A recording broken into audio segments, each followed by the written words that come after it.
Picture yourself in Chicago, late 1890s, a city pulsing with excitement. Streetcars clatter along steel rails, freight trains thunder past downtown.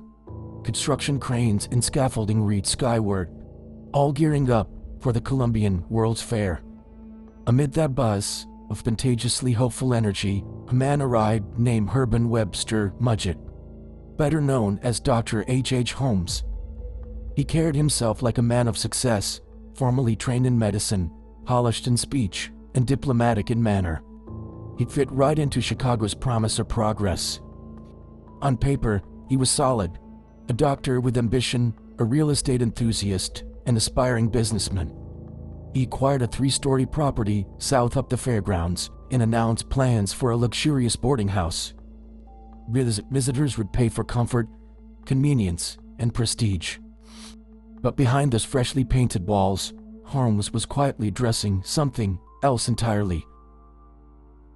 Construction that night continued under a dim gaslight. Walls were shifted, hallways rerouted, secrets folded into the blueprint. Carpenter repaid cash, spoke few words, and then vanished. Construction stress laid into the evenings. Holes were cut into walls, new corridors emerged, and dead-end staircases rose from nowhere. Workers arrived quietly, carried cases of tools, and disappeared before dawn. They were paid in cash and never returned. Gossip began to spread among neighbors, lights flickering when they should have been off, low hums echoing through the building when it should have been empty. Holmes almost dismissed these rumors as the imaginings of overactive minds. But something deeper was happening inside. By the time inspectors were invited in, they stepped into a labyrinth. Hallways led into closets, doors opened into brick walls, windows looked out at nothing. None of the added spaces appeared in public blueprints, none were mentioned in city permits. Holmes described them as extra storage or privacy features, but the growl of suspicion had already started. When police eventually gained access, they found a literal house of horrors. Maze-like hallways turned in unexpected directions. Vaulted closets hid trapdoors. Hidden beneath false doors were gaping openings, long enough for a body to disappear without a trace. In the basement stood something even more disturbing. Heavy iron vault sealed from the inside, and beside it, what appeared to be a crematory furnace designed to reduce bodies to ashes. Gas lines wove through walls, feeding hidden chambers that no occupant could easily escape.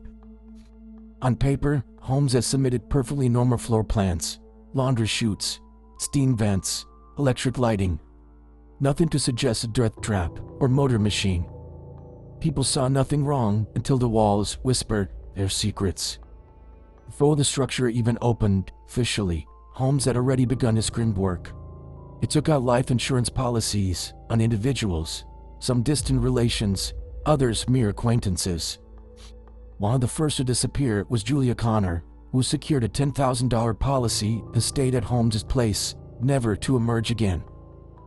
Holmes collected the payout, and the furnace activity that night registered alarmingly high. Then came Benjamin Peterzel, a quiet man who trusted Holmes. Peterzel vanished along with his 3 children. A letter arrived soon after, an odd death mask of Benjamin's face in plaster. Investigators later found traces of acid-filled barrels in the basement, bones dissolved and hidden under flooring. Newspaper accounts trace insurance claims and disappearances, slowly building a dam of suspicion around Holmes's towers. By 1894, the connection was clear. Because of the network of insurance claims, unexpected vanishings, and suspicious furnace use. Holmes fled briefly to Canada and then to Philadelphia, likely hoping to hide among strangers and new opportunities. But he underestimated one man, Detective Frank Geyer. Geyer followed Holmes for over a month, traveling across states until he located him. That unraveling led back to the house. When police entered, they found human remains tucked into hidden cavities, acid jars full of evidence, and furnace cold but telling. Holmes was arrested not first for murder, but for insurance fraud. Yet detectives quickly added count upon count of homicide once they examined the castle of horrors they've uncovered.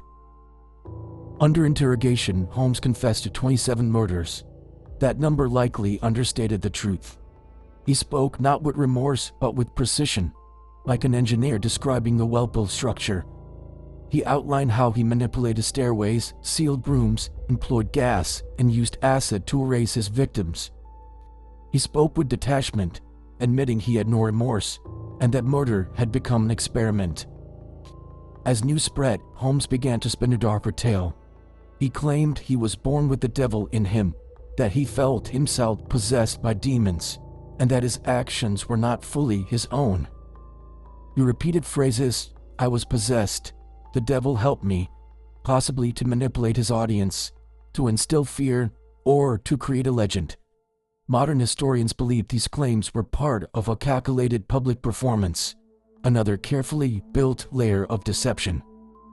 The trial unfolded in Philadelphia during 1895. Holmes faced multiple charges, but was primarily prosecuted for the murder of Peter Zell. Throughout the proceedings, he remained eerily calm. He issued no dramatic outbursts, no tears, just a cool composure. He was convicted and sentenced to death. On May 7, 1896, Dr. H. Holmes walked to the gallows, reportedly without a tremor in his voice. He requested that his body be entombed in concrete, fearing exhumation. In 2017, nearly 120 years later, a small group organized an exhumation, confirming through DNA that it was indeed Holmes in that sealed coffin. His final secret laid to rest, sealed in concrete.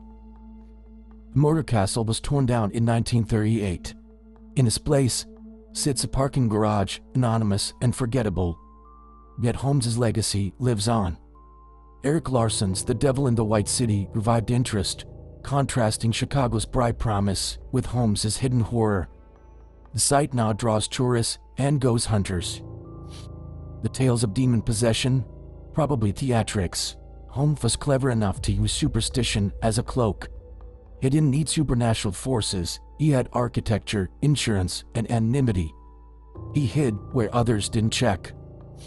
No ghosts linger here, just a matter of deception. Who knew how to use paperwork, city permits, and quiet corridors to terrorize without detection? That's it for now. Another long stretch behind us. Until next time, this was the Rest Stop Files.